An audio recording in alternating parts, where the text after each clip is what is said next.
Students, आज हम आपको third part of work energy and power इसके बारे में आपको एक्सप्लेन करने जा रहे हैं।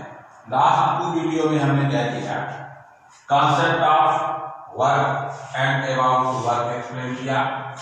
एनर्जी में जैसे हमने किनेटिक एनर्जी के बारे में एक्सप्लेन किया and related problems.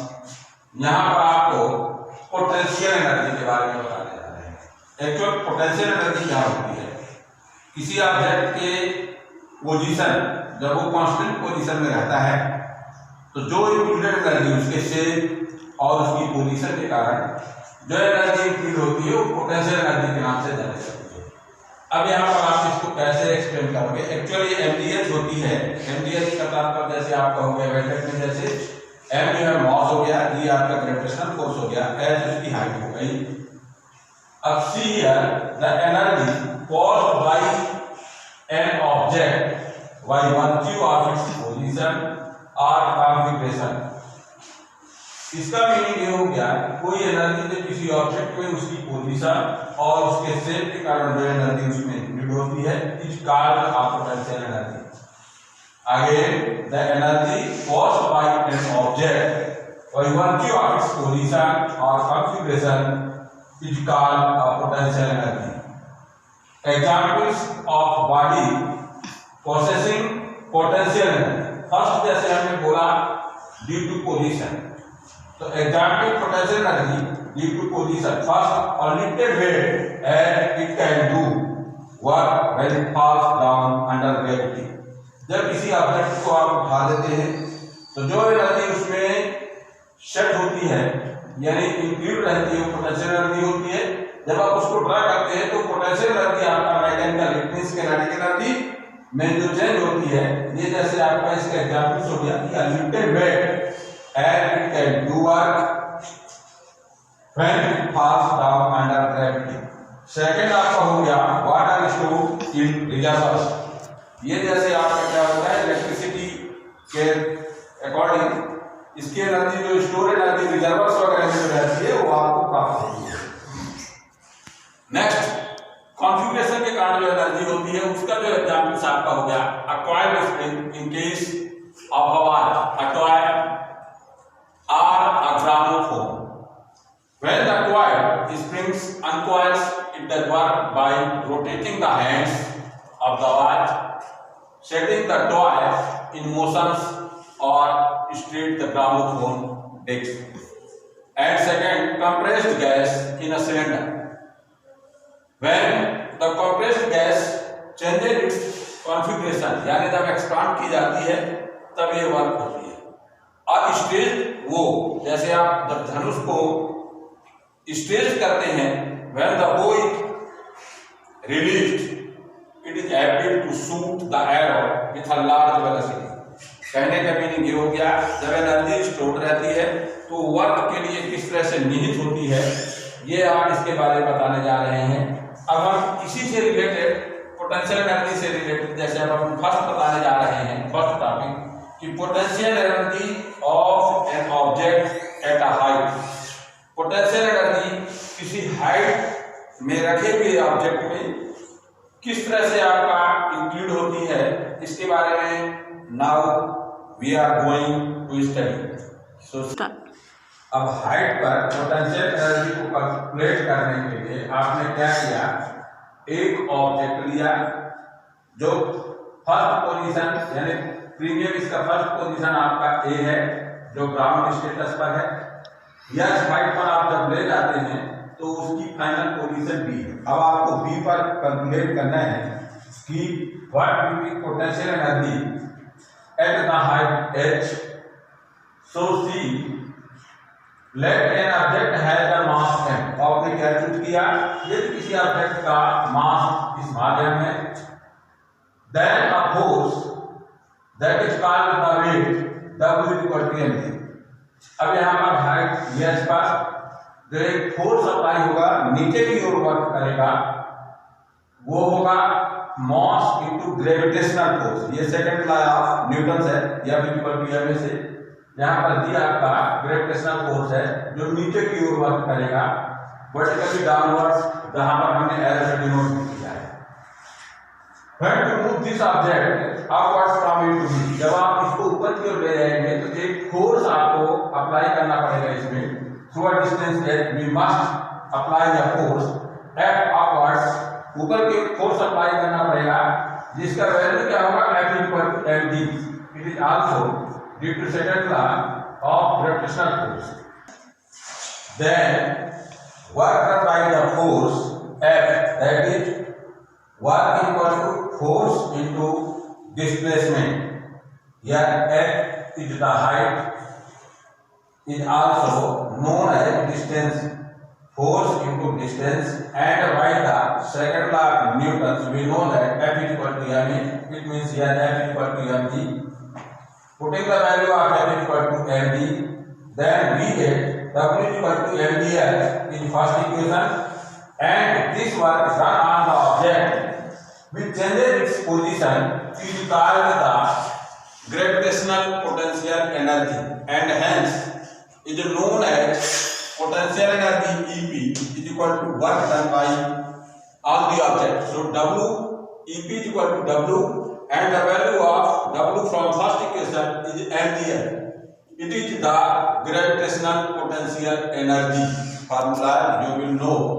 Now next topic we are going to study about what is conservation of energy, law of conservation of energy. आप ये देंगे, हिंदी में इसको बोलते हैं ऊर्जा संरक्षण रूल्स, नियम जो है ऊर्जा संरक्षण का नियम क्या है, law of conservation of energy क्या है. So see according to law of conservation of energy can neither be created not destroyed, ना तो ये पैदा की जा सकती है और ना नष्ट की जा सकती है. तब क्या होता है, अर्थात that is it can only be converted from one form to another. ये एक फॉर्म से दूसरे फॉर्म में कन्वर्ट होती है. हम इसके बारे में और एक्सप्लेन करेंगे जब जैसे आपको बताएंगे और देखेंगे भी. And hence such that the total energy in this universe remains constant. और इसके बारे में ऐसा फिर हम कह सकते हैं कि जो यूनिवर्स की एनर्जी होती है वो कांस्टेंट रहती है. कुल मिला के जैसे law of conservation of energy का रूल्स ये हो गया कि ना तो एनर्जी आप क्रिएट कर सकते हैं ना डिस्ट्रॉय कर सकते हैं, ये केवल एक फॉर्म से दूसरे फॉर्म में चेंज होती है. यही law of conservation of energy है. और इस तरह से हम कह सकते हैं कि यूनिवर्स में जो एनर्जी है वो टोटल आपका क्या रहती है, कांस्टेंट रहती है, यानी जितनी है वो एनर्जी आपकी कांस्टेंट फिक्स रहती है. Now about to another topic related to law of conservation of energy. Now see an application of law of conservation. Here law of conservation of mechanical energy in case of a freely falling body. जब किसी एक definite height से किसी object को नीचे की ओर गिराया जाता है उस समय की हम टोटल मैकेनिकल एनर्जी के बारे में कैलकुलेट करने जा रहे हैं कि किस तरह से हम कहते हैं कि एनर्जी एक फॉर्म से दूसरे फॉर्म में चेंज होती है, ना तो ये क्रिएट की जा सकती है और ना डिस्ट्रॉय की जा सकती है. यानी लॉ ऑफ कंजर्वेशन हम किस तरह से वेरिफिकेशन करते हैं, ये आप एक एप्लीकेशन यहाँ पर पढ़ रहे हैं कि law of conservation of mechanical energy in case of freely falling body. किसी फ्रीली फॉलिंग बॉडी को गिरते हुए थ्री केसेस या अदर केसेस में आपका जैसे आप पढ़ेंगे कि टोटल मैकेनिकल एनर्जी किस तरह से आपका कंजर्व है. So see we suppose the mass of a body is equal to small m and height a is equal to a. ये आपकी फर्स्ट पोजीशन है. यहाँ से आप किसी ऑब्जेक्ट को नीचे की ओर गिरा रहे हैं तो जब आपका at position A first position में है on this cases velocity is equal to 0. यहाँ पर से वेलोसिटी हम initial velocity u equal to हमने 0 लिखा एंड कुछ समय बाद आपका some distances free falling object का यदि आपका सी पोजीशन पर देख रहे हैं तो जब ये मूव करेगी उस केस में आपका पोटेंशियल एनर्जी किनेटिक एनर्जी में चेंज होगी और हमने सपोज किया यहाँ पर इसकी वेलोसिटी जो है v1 हो जाती है. और जब ये लास्ट पोजीशन ग्राउंड केस में आएगी तो ग्राउंड पोजीशन पर हमने सपोज किया कि इसका जो फाइनल वेलोसिटी है ये आपका v होगा. ये टोटल हाइट हमने यह सब कुछ किया, यहां से यहां तक की हाइट हमने यस लिया, तब टोटल हाइट में से यहां the height it means distance between B to C equal to h minus s. Then the velocity at the point A u equal to 0. अब at the point A mechanical energy क्या होता है? Potential energy plus kinetic energy का सम is known है mechanical energy. So see here potential energy at the point A is equal to mgh and kinetic energy there will be equal to 0 since object is the rest position. यदि rest position में आपका object है तो kinetic energy उस case में क्या रहेगी? आपकी 0 रहेगी. And hence total mechanical energy denoted by at the point A and actually here so potential energy plus kinetic energy and the value of potential energy is equal to mgh plus 0. Thus, after adding, we get at the point A, total mechanical energy is equal to mgh. Now, on moving A to C distances s, then at the point C, when the body moves from A to C, it covers a distance s, and if the velocity denoted Vh to V1, then potential energy is equal to mgh minus s. यहाँ पर जैसे हमने दिया ground से इसका जो distance हो गया वो h minus s. It is first equation at the point C के लिए. And kinetic energy is here half mv1 square.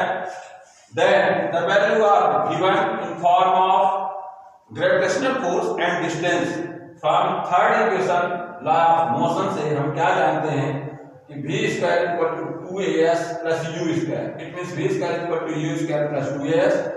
यहां पर हमने किया कि v स्क्वायर जो v1 स्क्वायर है और ट्रांसफर किया तो माइनस u स्क्वायर, इसकी वैल्यू आपकी 0 हो गई. And acceleration it changes here as a gravitational acceleration, gravity. So it is denoted by small v and s is the distance as we suppose. So here v1 square is equal to 2gs. After putting the value of v1 square, 2gs 2 will be cancelled to each other and we get mgs is the kinetic energy at the point C. Then total mechanical energy at point C is equal to potential energy plus kinetic energy. And after putting the value of potential energy mgh minus s plus mgs, and we get in next step mgh minus mgs plus mgs, these will be cancelled to each other. Finally, we get the total mechanical energy at the point C is also mgh. Now at the point B, at the point B, since in ground position here potential energy is equal to 0 and kinetic energy is equal to half mv square. Thus, from the third equation of law of motion, we know that v square is equal to u square plus 2gh. Here h is the height and the value of v square is equal to 2gh. g और h के form में velocity को हमने convert किया और यहाँ पर हमने value. Finally, kinetic energy is equal to mgh. Thus, the total mechanical energy is equal to potential energy plus kinetic energy at the point B. So, after putting the value, we have 0 plus mgh is equal to mgh. Thus, at the point A, at the point C, and at the point B, we get the total mechanical energy is the same, is equal to mgh. And we find that the total mechanical energy of the body throughout the free fall is conserved and verifications the law of conservation of mechanical energy. Conserve law energy आपने ये पाया कि every position पर equal है. Now forms of energy. Energy के कितने form होते हैं, कितने रूप होते हैं। तो आप जैसे देखिए सोलर एनर्जी हो गया, सेकंड हीट एनर्जी हो गया, थर्ड लाइट एनर्जी हो गया, केमिकल एनर्जी हो गया, हाइड्रो एनर्जी हो गया, विंड एनर्जी हो गया, ओशियन थर्मल एनर्जी हो गया, जियोथर्मल एनर्जी हो गया, sound energy, and next biomass energy, tidal energy and mechanical energy, electric energy, magnetic energy and electromagnetic energy and nuclear energy etc. You will also study the conversion one form to another form energy, and hence the energy parts is completed. Now in next topic we will study power. What is power?